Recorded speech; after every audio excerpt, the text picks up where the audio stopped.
गांव के उस झूले पर रात में अपने आप कोई झूलता था। लेकिन असली डर तब शुरू हुआ जब एक रात उस झूले पर गांव का एक लड़का बैठ गया। आधी रात को बरगद के पेड़ से झूले की आवाज आई। जब लोगों ने बाहर निकलकर देखा तो झूले पर बैठी थी एक मरी हुई लड़की, जिस झूले के पास जाने से पूरा गांव डरता था। एक लड़के ने उसी झूले पर बैठने की गलती कर दी और फिर वो इंसान नहीं रहा। दोस्तों, आज मैं आपको एक ऐसे भूतिया झूले की कहानी सुनाने जा रहा हूं जिसके पास जाने से पूरा गांव डरता था। गांव के बाहर एक पुराना बरगद का पेड़ था और उस पेड़ पर एक लकड़ी का झूला बंधा हुआ था। दिन में वो झूला बिल्कुल शांत रहता, लेकिन जैसे ही रात होती वो अपने आप हिलने लगता। कहते हैं जो भी इंसान उस झूले पर बैठता उसके साथ कुछ ना कुछ भयानक जरूर होता। रात का समय था।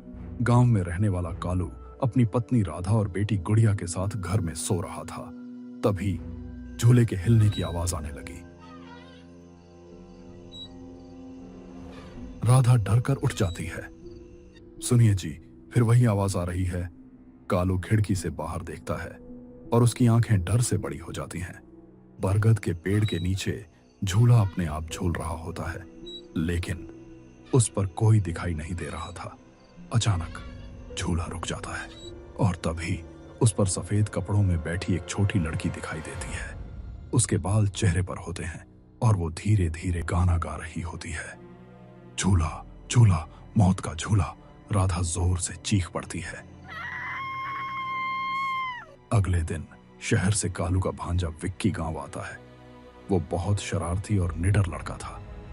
गांव वालों से उसे उस भूतिया झूले के बारे में पता चलता है, लेकिन वो हंसने लगता है। अरे मामू, ये सब अंधविश्वास है, कालू गुस्से में बोलता है। कालू, रात में उस पेड़ के पास भी मत जाना। लेकिन विक्की मन ही मन सोचता है, आज रात मैं सच पता करके रहूंगा। आधी रात सब लोग सो रहे होते हैं। तभी फिर वही आवाज आने लगती है। विक्की धीरे से घर से बाहर निकलता है और सीधे बरगद के पेड़ के पास पहुंच जाता है। हवा बहुत तेज चल रही होती है। झूला धीरे धीरे अपने आप हिल रहा होता है। विक्की हिम्मत करके झूले पर बैठ जाता है और जोर जोर से झूलने लगता है। विक्की हंसते हुए, देखा, यहां कोई भूत नहीं है। तभी झूला अचानक बहुत तेजी से हिलने लगता है। विक्की डर जाता है। विक्की, अरे ये क्या हो रहा है? अचानक किसी के ठंडे हाथ उसके कंधे पर पड़ते हैं।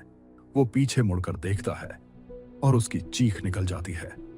उसके पीछे वही सफेद कपड़ों वाली लड़की बैठी होती है। उसकी आंखें पूरी काली होती हैं। लड़की जोर जोर से हंसने लगती है।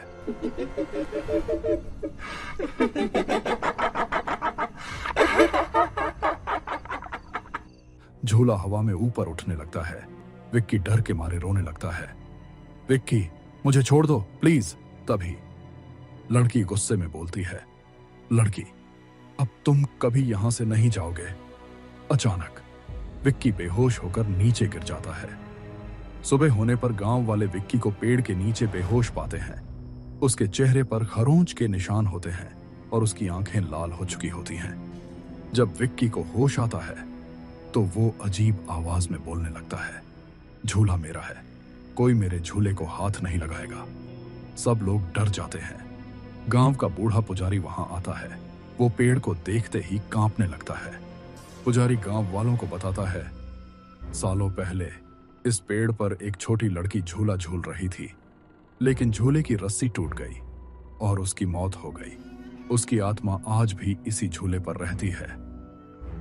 ये सुनकर सब डर जाते हैं। रात होते ही विक्की अचानक घर से भागने लगता है। उसकी आंखें पूरी काली हो चुकी होती हैं। वो सीधे झूले के पास पहुंच जाता है और जोर जोर से हंसने लगता है। पूरा गांव वहां पहुंच जाता है।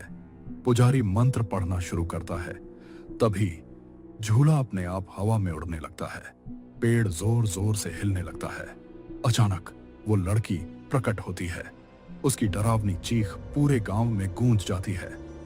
ये झूला मेरा है। पुजारी आग जलाकर झूले की रस्सी काट देता है।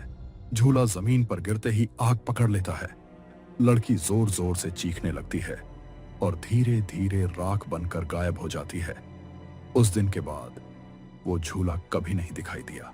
लेकिन आज भी गांव वाले कहते हैं, अगर कोई इंसान रात के समय उस बरगद के पेड़ के पास जाए तो उसे बच्चों की हंसी सुनाई देती है और अंधेरे में कोई धीरे से कहता है, आओ मेरे साथ झूला झूलो।